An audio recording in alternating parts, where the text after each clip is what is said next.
Vendredi 13 juin 2025, la dynamique femmes et inclusion de la Commission épiscopale Justice et Paix a procédé au lancement officiel des activités d'alphabétisation conscientisantes au centre Saint-Martin et des Tours, situé dans la paroisse Saint-Martin, au quartier 6 de la commune d'Ndjili. Suivez les reportages de Sekos Senko. Lancement officiel, c'est vendredi 13 juin 2025, des activités d'alphabétisation conscientisante au centre Saint-Martin de Tours, situé dans la paroisse Saint-Martin, quartier 6, commune d'Ndjili. C'est la révérende sœur Nathalie Kangage, secrétaire exécutive adjointe de la Justice et Paix Congo de la SANCO, qui a procédé à cette cérémonie aux côtés de la bourgmestre adjointe d'Ndjili et du curé de la paroisse Saint-Martin. Cette initiative s'inscrit dans le cadre du programme Éducation électorale et gouvernance inclusive en RD Congo, mise en œuvre par la dynamique femmes et inclusion de la Commission épiscopale Justice et Paix avec l'appui de développement et paix Caritas Canada. Le coup d'envoi officiel a été donné par la révérende sœur Nathalie Kangage, responsable du programme, à travers la coupure symbolique du ruban de la salle de formation au centre Saint-Martin. Ndjili, c'est une commune un peu à la périphérie de la grande ville. Et nous estimons qu'ici, nous allons trouver un plus grand nombre de femmes dans le besoin. C'est juste la raison pour laquelle nous avons pris la paroisse Saint-Martin. Parce que vous savez, vous n'êtes pas sans l'ignorer que ce sont les femmes qui sont les plus touchées par l'analphabétisme. Et il y a plusieurs raisons qui justifient cela, notamment les pesanteurs socio-culturelles, nos coutumes qui font que beaucoup de femmes ne sont pas instruites et l'analphabétisme reste un facteur de discrimination, un facteur de pauvreté pour les femmes. Les femmes sont les moteurs du développement. De par leur vocation, elles sont éducatrices. Elles ont la vie de la société en main.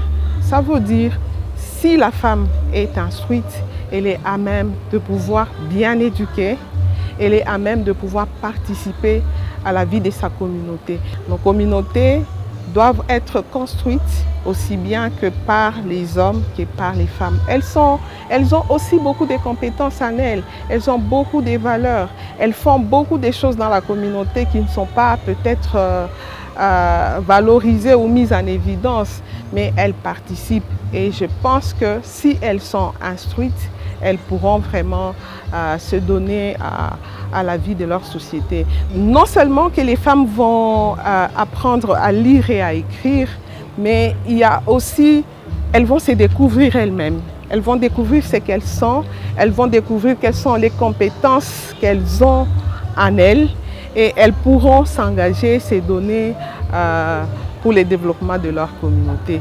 La sœur Nathalie a insisté sur l'impact qu'au-delà de l'alphabétisation, ces femmes deviendront actrices de changements capables de trouver des solutions aux problèmes des sociétés.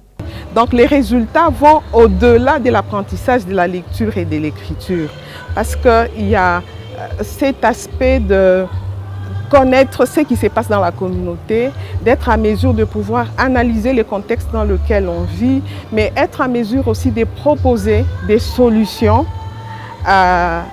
selon ce qui est possible dans la communauté ou de pouvoir participer aux solutions qui doivent être prises par rapport aux problèmes qui se posent dans la communauté. Le projet appuie 29 centres d'alphabétisation dans le 26 chefs-lieux provinciaux de la RD Congo. Chaque participante a reçu un kit pédagogique pour faciliter son apprentissage. La cérémonie, riche en émotions, a été saluée par les autorités paroissiales et communales d'Ndjili, heureuses de choix portés sur la juridiction. Je suis très flattée et très émue de voir que notre commune est sélectionnée. Et je veux dire que c'est une bonne initiative par rapport aux femmes. Je les encourage et je leur dis d'aller jusqu'au bout. Nous remercions tous ceux qui ont contribué à l'organisation, à la tenue et à la réussite de notre manifestation d'aujourd'hui. Nous citons les membres de la Caritas Canada, les membres de l'ANSECO, les membres de la commission justice et paix de notre diocèse par ce noyau dynamique femmes et inclusion. Les bénéficiaires, en majorité des femmes, ont exprimé leur joie. Alphabétisation,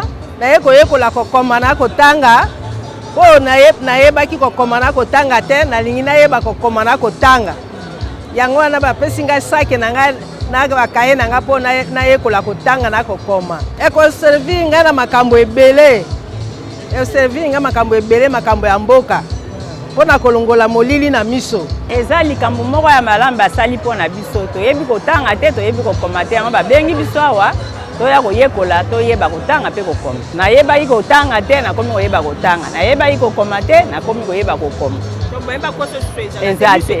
miso efungwani nayebi kokoma. Ces programmes, soutenus financièrement par le gouvernement du Canada, s'inscrivent dans une dynamique plus large de promotion de la femme et de la jeune fille à travers plusieurs actions coordonnées par Justice et Paix Congo au sein de la SANCO.